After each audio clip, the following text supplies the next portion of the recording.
قسم ہے اس روشن کتاب کی. اس روشن کتاب سے مراد قرآن بھی ہو سکتا ہے اور لوح محفوظ بھی، کیونکہ قرآن حکیم اسی لوح محفوظ کا حصہ ہے.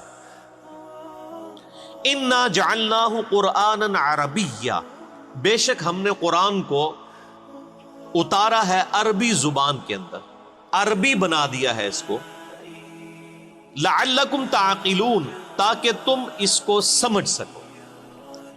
تو قرآن حکیم کا عربی میں آنے کا مقصد کیا ہے؟ قرآن حکیم کو سمجھ سکو. یعنی قرآن کا پرائمری مقصد اس کی تلاوت کرنا نہیں ہے، اس کو چومنا چاٹنا نہیں ہے، بلکہ سمجھنا ہے. یہ کتنی حیران کن بات ہے کہ قرآن حکیم دنیا میں سب سے زیادہ پڑھی جانے والی کتاب ہے، لیکن اس کا تاریخ پہلو یہ ہے کہ قرآن حکیم دنیا میں سب سے زیادہ بغیر سمجھ کے پڑھی جانے والی کتاب. اتنی زیادہ کوئی ایسی کتاب نہیں جو بغیر سمجھ کے پڑھی جاتی ہے. آپ کو آپ کا کوئی دوست انگلینڈ جا کے انگلش میں خط لکھے اور آپ کو انگلش نہ آتی ہو، تو آپ کئی لوگوں سے کوشش کریں گے کہ یار یہ جو اس نے خط لکھا ہے مجھے پتا چلے میرے دوست نے میری طرف کیا روانہ کیا. لیکن قرآن اتنی مظلوم کتاب ہے کہ یہ کریٹر آف دا یونیورس، اس کائنات کے بنانے والے نے آپ کی طرف اپنا آخری پیغام بھیجا ہے انسانیت کی طرف، کہ جس کے بعد اب کوئی پیغام نہیں آنا. عربی زبان میں نازل کیا، لیکن ہمیں کبھی توفیق نہیں ہوئی، اس کا تو ہمیں ترجمہ کروانے کی بھی ضرورت نہیں ہے. اللہ تعالیٰ نے ایسے اسباب پیدا کیے ہیں کہ اس وقت دنیا کی جتنی بھی میجر زبانیں ہیں ان میں قرآن حکیم کا ترجمہ ہو چکا ہے. انگلش میں ہو گیا تو آپ سمجھ لیں پوری دنیا کا ہو گیا. ایسے سافٹ ویئرز اویلیبل ہیں جن میں آپ انگلش ترجمہ ڈالیں تو دنیا کی ہر زبان میں اس کو ترجمہ کریں. اردو میں ترجمہ ہو چکا ہے، ہندی میں ہو چکا ہے، چائنیز لینگویج میں، فرینچ کے اندر، ملائی لینگویج کے اندر، آلموسٹ جتنی میجر لینگویجز دنیا کے اندر ہیں ان کے اندر ترجمہ قرآن حکیم کا ہو چکا ہے. اب کوئی لیم ایکسکیوز نہیں کسی کے پاس کہ وہ یہ کہے کہ مجھے یہ پتہ ہی نہیں چلا کہ قرآن حکیم میں کیا لکھا ہوا. اللہ تعالیٰ ہمارا ہم نے قرآن عربی میں اس لیے نازل کیا تاکہ تم اسے سمجھ سکو. ظاہر ہے اس میں اولین مخاطب تو مشرکین عرب تھے، عرب کے رہنے والے لوگ تھے. ان کی زبان میں چونکہ انہی کو اللہ تعالیٰ نے جو ہے وہ اٹھانا تھا، یعنی قرآن حکیم کی جو مرکزی دعوت ہے وہ عرب کے لوگوں کی طرف ہے، انہی کو اٹھا کے پھر پوری دنیا تک قرآن کا پیغام پہنچانا تھا. اس لیے یہ ضروری تھا کہ جو لوگ لیڈرشپ کے اوپر فائز ہوں ان کی اپنی زبان کم از کم. اور میں یہ اکثر کہتا ہوں کہ عرب کے لوگوں کے اندر دو کمزوریاں تھیں جن کو اللہ تعالیٰ نے اس حوالے سے اوور کم کیا کہ انہوں نے رومن اور پرشین امپائر اکھاڑ کے رکھ دی. کسی نے سوچا بھی نہیں تھا کہ بدو لوگ جن کو کسی زمرے میں شمار نہیں کیا جاتا تھا، 17 سال کے اندر 1 ہجری سے لے کے 17 ہجری کے اندر انہوں نے دونوں سپر پاورز الٹ کے رکھ دی. ان میں ایک کمزوری یہ تھی کہ طوائف الملوکی تھی، یعنی آپس میں لڑتے رہتے تھے، ایک قبیلہ دوسرے سے لڑتا تھا، کوئی ایک یونٹی نہیں تھی کہ ایک جھنڈے کے نیچے وہ جمع ہو.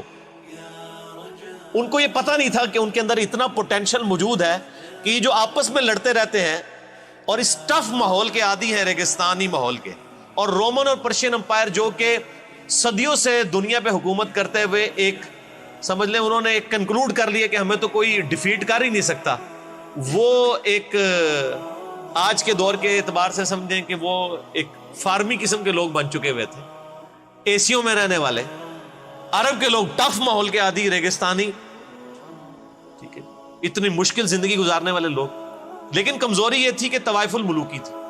اگر کوئی ایک شخص ایسا ان میں مبعوث ہوتا جو ان کو ایک جھنڈے کے نیچے جمع کر دیتا تو وہ سارے لوگ، اتنے ٹف ماحول کے عادی لوگ، وہ اس قابل تھے کہ وہ رومن اور پرشین امپائر کو الٹ سکتے تھے. اور وہ اللہ تعالیٰ نے اپنا پیغمبر ان میں مبعوث کر دیا صلی اللہ علیہ وآلہ وسلم. دوسری ان کے اندر خامی تھی کہ وہ امی تھے، ان پڑھ، جاہل، اجڈ. ان کو یعنی یہ نٹوریس ورڈ کے طور پہ کہا جاتا تھا یہ ان پڑھ ہیں، کو تو پتہ ہی نہیں کسی چیز کا. اس کی وجہ سے جو اہل علم تھے ان کی بڑی دھاک ہوتی تھی عربیوں کے اوپر. جو عرب کے یہود تھے وہ امیین کو اسی چیز کے ٹانٹ کرتے تھے، تم تو ان پڑھ جاہل لوگ ہو، تمہیں تو علم پتہ نہیں، ہم تو کتاب ہیں، ہم اہل کتاب ہیں، کتابوں والے ہیں. اللہ تعالیٰ نے ان کو کتاب پھر ایسی دے دی جو ان امیین کی اپنی زبان میں تھی.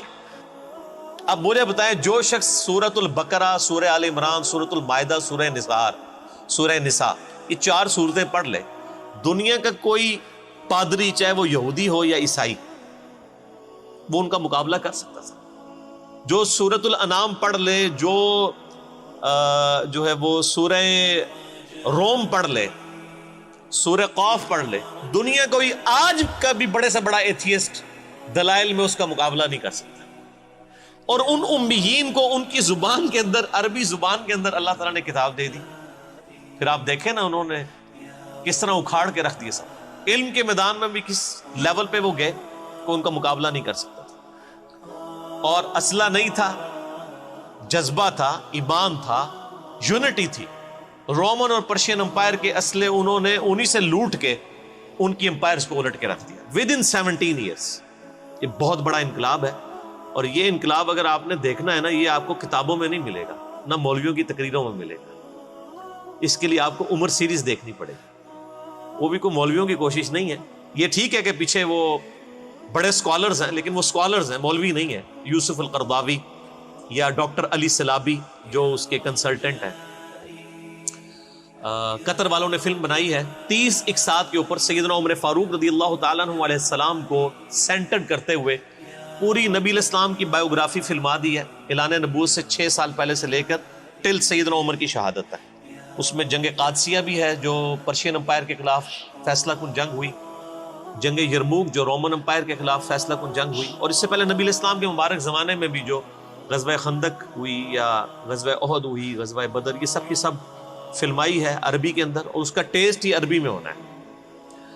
اور اس کی سب ٹائٹل انگلش سب ٹائٹل کے ساتھ الحمدللہ وہ یوٹیوب کے اوپر اویلیبل ہے. اگر یوٹیوب پہ نہ بھی ملے, کچھ اس حوالے سے بھی کاپی رائٹس کا بھی ایشو بنا, تو ڈیلی موشن کے اوپر اویلیبل ہے, کچھ اردو کے اوپر بھی کام ہو گیا. بہرحال انگلش سب ٹائٹل اگر آپ ساتھ روک کے اس کو دیکھتے جائیں تو آپ کو ایگزیکٹلی پتہ چلے گا کہ کس طریقے سے ایک عرب کی ریولوشن اٹھی اور اس نے صدیوں کی حکومتیں ان کو الٹ کے رکھ دی. 2 چیزوں کی بنیاد کے اوپر, ایک یونٹی اور دوسرا ان کے پاس جو علم جو اللہ نے قرآن کی شکل میں ان کو